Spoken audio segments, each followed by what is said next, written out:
Young and the Restless Vandals document that Doug Davidson has released the next version related to Y&R of the series he created. The second episode of the story behind the stories is a 7-minute, 47-second video focusing on Paul's relationship with Nina Aravesan.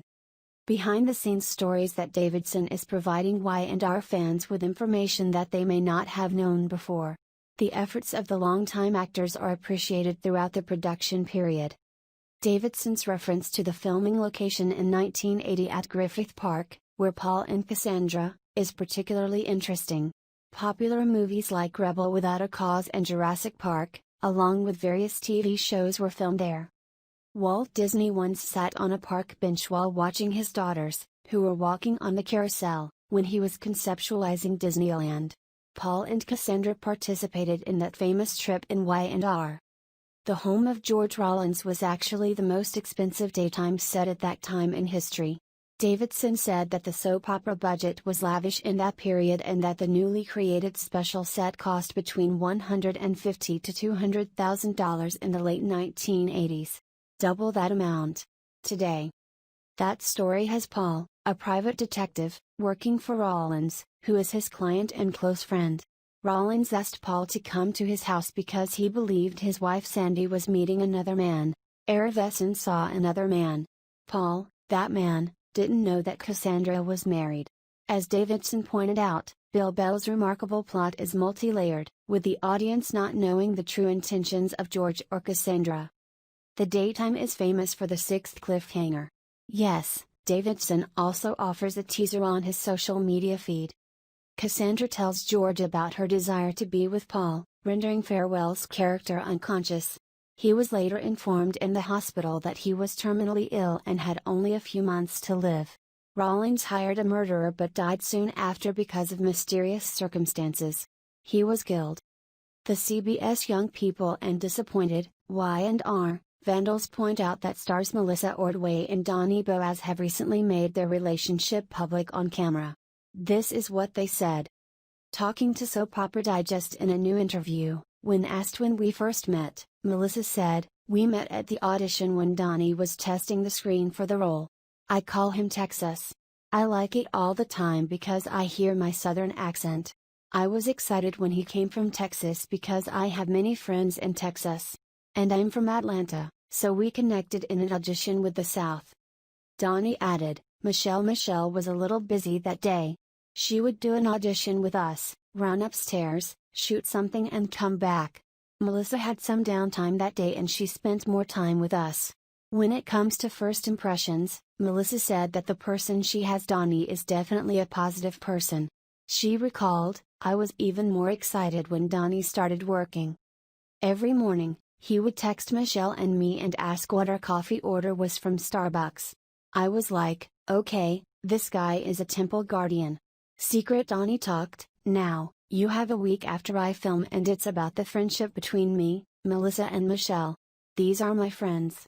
We run our stream and we just need to click on each other. It was a great working environment and I am very grateful to those girls." Star Joshua Morrow cannot complain about his work. That's because he has not only one great woman in his life, but two.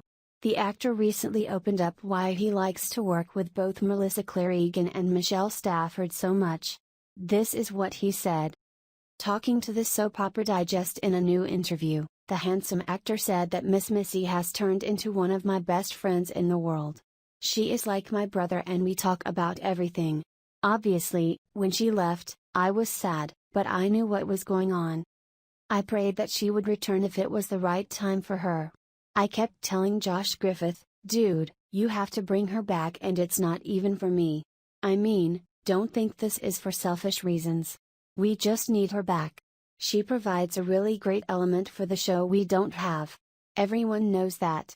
When that happened, I couldn't be more excited. Josh also has nothing but positive things to say about co-star Michelle Stafford. He added, "Michelle and I have been friends forever. I mean, she and my wife are even friends. She was just a wonderful woman and she killed me. Loved to hear her stories about her kids. I was so excited for her as she was going through her own journey with starting a family. And then she left and that was just a gap. And then she came back and it was great. They are all my great friends and I love them to death. It was a victory for me. Who doesn't want their friends back?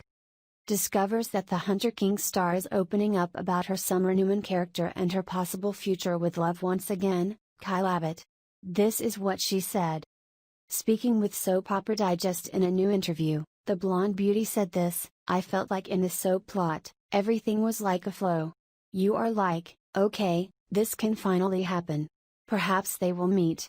So Summer and Kyle can never get back together, at least in my eyes, because they are each other's first love. I feel like they are connected through that." And while there are plenty of people who have a lot of different things to say about Summer Newman, Hunter says she knows exactly what her character is doing and responds the way she does it on the show. Although they certainly had ups and downs, Hunter believed that Summer and Kyle really belong to each other. She added, "While playing Summer, I want that for her. She wants it so bad. I was really excited to hear that they were back together. I love the Kyle fan base. They are very funny and they tweet us the funniest things. They are very noisy on Twitter. They are wonderful. They tweet the funniest screens. Why does my face look like that? I'm doing double chin there. Should they really include it? But they are great. I am really excited. Also, I enjoy working with Michael. And again, I always tell him, they pay you like a friend of mine, so you have to hang out with me." The wedding bell is ringing for a week with new themes, appropriately named the memorable wedding week of the city of Genève, with some hilarious mess. While other shows tend to have a catastrophic wedding, The Young and the Restless, healthy and bold and beautiful in that regard, has been able to avoid most incidents and turn weddings on one of the best events around. This movie has been with us since February 19, 1996, and has some great classic wedding movies like Nikki Newman wearing a sad mom costume and doing everything possible to prevent the wedding from happening and possibly ruin her life. We mean the life of Nick Newman. Yes, that's right. She is trying to save Nick and not serve her own insecurities.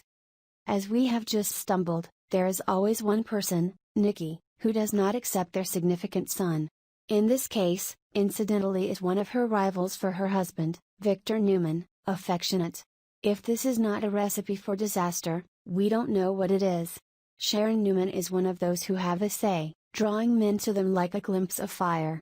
No matter what she does, there's always a shoulder to make her cry. In her case, it's usually one of the Newman men because she seems to have a preference for their wealth, power, prestige, or they just smell really, really good. This does not affect the mother bear much in Nikki, as she offers more objections than some of the best lawyers. She would practically plead and plead before clicking her tongue as her son walked down the aisle to tie her lover. However, Nick and Sharon still get along very well, and CBS Vandals The Young and the Restless feel great to see them together. While Nick manages to find women who make him happy, they are also the ones who have enough spirit to finally be grateful to each other. It has led to a few blows and misses, but it helps keep things interesting. Young and the Restless's Vandals leaked from behind the scenes, bringing great news to Emily fans who wanted Billy Abbott with Amanda Sinclair. We had an active source at CBS for the day and they came up with some new news. Our favorite Y&R leaker says that when they return to film, one of the most prominent couples will be Billy Abbott and Amanda Sinclair. They were in chemistry for months before the soap was interrupted. But, Amanda is dating Dr. Nate Hastings. And it seemed that Young and the Restless pushed Billy towards Lily Winters. However, it seems that Lily and Nate may be the wrong guide because we have heard Billy come to Amanda in new episodes. However, there are some obstacles in their way. We also hope that Young and the Restless writers have taken a break to clean up their capricious plot. Remember, Billy Abbott is a chewing gum, then suddenly escapes his alter ego without serious medication or therapy. Amanda Sinclair's path is also strange. It almost felt with Young and the Restless that the program participants restored Michelle Morgan without a good plan for her character. Apparently, she's somehow related to Hillary Curtis, or the Secret Twins. But, they have conflicts with Devin Hamilton. That bothered many Young and Restless fans, who seemed divided over whether they wanted a good Heaven 2.0 deal to see Amanda Sinclair with Billy Abbott. They brought her into the confused, unfocused Kane Ashby story, then deflated. Now, she's everywhere with Billy. We heard Young and the Restless from our CBS source that they are informing the actors to perform their COVID tests. They will then bring them back to work. We also heard the first comeback were Adam, Nick, and Phyllis. But what about Billy Abbott's interest in Amanda Sinclair? Why and are Rib back to work soon? However, we are still waiting for information from our leaker when Billy Abbott will have new scenes with Amanda Sinclair. But, one thing the source said was that during the day CBS had moved forward and ended the romantic couple of Billy and Amanda. You can see the sparks of that on Young and the Restless before the final episode airs. Amanda was out with Nate and you could see that it was bothering Billy. In addition, they had a night where she slept in his arms and was comforted and relieved. Expect more than that. However, tighter guidelines released last week for all TV shows show no young and incessant love scenes for a while. So expect hotter construction for Amanda Sinclair and Billy Abbott to be in trouble. But, they won't achieve results for a while, until the COVID problem settles.